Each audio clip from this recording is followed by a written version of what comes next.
Hi guys, അപ്പോൾ ഇന്നത്തെ video എന്ന് പറയുമ്പോൾ നമ്മുടെ ട്രിപ്പിൻ്റെ തേർഡ് പാർട്ടാണ്. സീതത്തോട് നിന്ന് നമ്മൾ വണ്ടി കയറിയിട്ടുണ്ട്, നേരെ ഫോറസ്റ്റിലോട്ടാണ് ഗൈസ് ഇനി നമ്മുടെ യാത്ര. ഈ ഒരു അങ്കിളും കൂടെ ഉണ്ടായിരുന്നു നമ്മുടെ ഗൈഡായിട്ട്, ഫോറസ്റ്റ് ഡിപ്പാർട്ടിൽ വർക്ക് ചെയ്യുന്നത്. നമുക്ക് ഓരോ സ്ഥലങ്ങളെത്തുമ്പോഴും ഇങ്ങനെ എക്സ്പ്ലെയിൻ ചെയ്ത് തരും. ഇപ്പോൾ നമ്മൾ കണ്ട ഇൻസ്ട്രുമെൻ്റാണ് തുരങ്കത്തിൽ വർക്ക് ചെയ്യണവർക്ക് ഓക്സിജൻ കൊടുക്കാനുള്ള ഇൻസ്ട്രുമെൻറ്റ്. ഇത് ഈ കാണുന്ന ഡാമാണ് ഗൈസ്, മൂഴിയാർ ഡാം. ഈ ഒരു ഡാമിന് ഒരു ഡിഫറൻസ് ഉണ്ടെന്ന് പറഞ്ഞിട്ടുണ്ടായിരുന്നു. ആദ്യം കത്തിയില്ലെങ്കിൽ പിന്നെ മനസ്സിലായി, അവിടെ ഷട്ടറില്ല.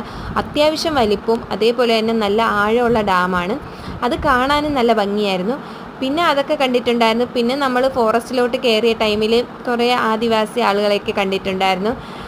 പിന്നെ അതിന് ശേഷം താണ്ട ഗൈസ് ഈ ഒരു പെനിസ്റ്റോക്ക് പൈപ്പൊക്കെ കണ്ടിട്ടുണ്ടായിരുന്നു. ഇതും അത്യാവശ്യം വലിയ പൈപ്പാണ്. ഇതൊക്കെ ആദ്യമായിട്ട് കാണുന്നതുകൊണ്ട് എല്ലാവർക്കും നല്ല എക്സൈറ്റ്മെൻ്റ് ഒക്കെ ആയിരുന്നു.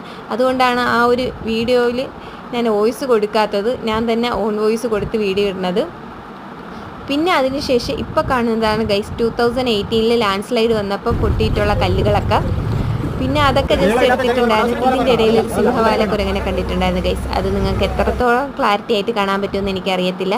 പിന്നെ ഇപ്പോൾ കാണുന്ന റിവറാണ് ഗൈസ്, കാക്കി റിവർ. ഇവിടെ ജസ്റ്റ് നമ്മളൊന്ന് ഇറങ്ങിയിട്ടുണ്ടായിരുന്നു. റിവറിലല്ല ഗൈസ്, അതിൻ്റെ മുകളിലോട്ട് കുറച്ച് വീഡിയോസും കാര്യങ്ങളും ഫോട്ടോസൊക്കെ എടുത്തിട്ടുണ്ടായിരുന്നു. നല്ല ആംബിയൻസ് ആയിരുന്നു അവിടെ. അതും അത്യാവശ്യം കാണാൻ നല്ല ഭംഗിയായിരുന്നു. അങ്ങനെ അവിടുത്തെ കുറച്ച് വീഡിയോസൊക്കെ എടുത്ത് പിന്നെ താണ്ട് ഇതൊരു എക്കോ സ്പോട്ടാണ്. അവിടെ എല്ലാവരും ഇറങ്ങി ജസ്റ്റ് വിസിലൊക്കെ അടിച്ചിട്ടുണ്ടായിരുന്നു. പിന്നെ അതിന് ശേഷം ഞങ്ങൾ ഫുഡ് കഴിക്കാൻ പോയിട്ടുണ്ടായിരുന്നു. ലഞ്ച് കഴിക്കാൻ പോയപ്പോൾ തന്നെ മണി 2 ഗൈസ്. ബാക്കി വീഡിയോ അടുത്തത്. Okay, by.